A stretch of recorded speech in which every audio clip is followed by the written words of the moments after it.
Hello, I'm Pastor Katie, and this is the devotional for Wednesday, December 1st, 2021.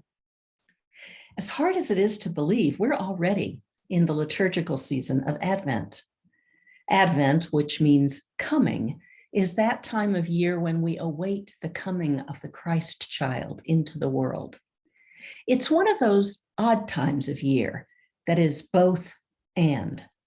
That is, it's a season in which we both wait in darkness for the birth of Jesus, who brings light to the world, and it's a season that has come and gone many times before. Jesus has been born and, in fact, has lived and died and been resurrected. The light has come into the world. In other words, we know the ending of the story.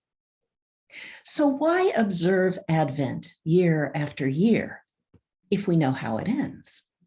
Why not jump directly into the singing of joy to the world and shouts of Merry Christmas?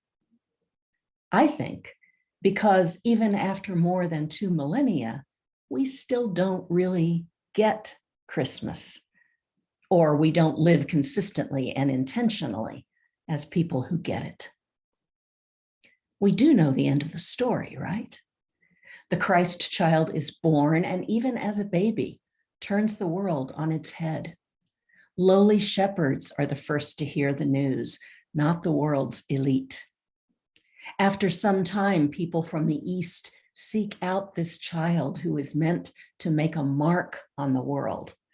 And consequently, King Herod, threatened by this small child who some claim will be a king, has toddlers throughout the land slaughtered. Mary and Joseph seek refuge in Egypt with the young Jesus, becoming refugees in a land foreign to them. But eventually they return. Jesus grows and becomes an itinerant preacher and healer, preaching love for all and peace and an end to oppression and greed and power through political strength and wealth. And Jesus is heard. He is adored by many, but also abhorred by many, because his teaching threatens the status quo, the world in which the rich are powerful and many are oppressed or neglected. Jesus is a threat that grows big enough that the powerful decide it needs to be neutralized. Yes, we know the end of the story. Jesus is crucified. He dies as a way of standing in solidarity with us. His death is for us. Then on Easter, we celebrate that death cannot contain Jesus. He is resurrected and again shines light into the world. And so every year we await the coming of the Christ light during Advent. We celebrate its coming at Christmas. We lament our shortcomings and relive the story of Jesus' passion during Lent and celebrate resurrection at Easter.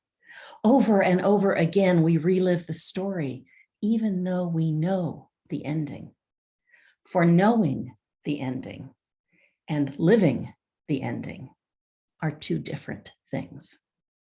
If the ending really is the coming of Christ's light into the world, the death of death, and the coming of new life, we have lots of work to do before the story will really end, before we demonstrate that we really get it. We need to live as people made in the image of God, as people who are disciples of the one who brings hope, peace, joy, love, and light into the world.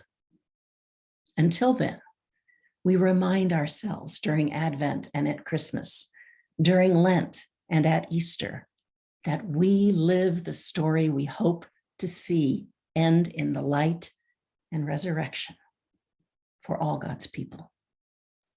It is worthwhile during Advent to remember that the manger and the cross are inextricably linked, to remember that it is our calling to live into the reality of life created anew that manger and cross offer to us.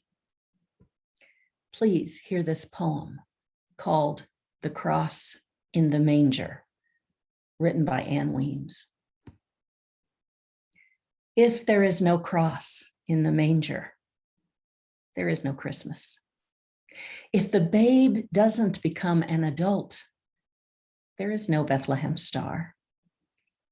If there is no commitment in us, there are no wise men searching. If we offer no cup of cold water, there is no gold, no frankincense, no myrrh. If there is no praising God's name, there are no angels singing. If there is no spirit of hallelujah, there are no shepherds watching. If there is no standing up, no speaking out, no risk, there's no Herod, no flight into Egypt. If there is no room in our inn, then Merry Christmas mocks the Christ child. And the Holy Family is just a holiday card, and God will loathe our feasts and festivals. For if there is no reconciliation, we cannot call Christ Prince of Peace. If there is no goodwill towards others, it can all be packed away in boxes for another year. If there is no forgiveness in us, there is no cause for celebration. If we cannot go even now unto Golgotha, there is no Christmas in us. If Christmas is not now, if Christ is not born into the everyday present, then what is all the noise about?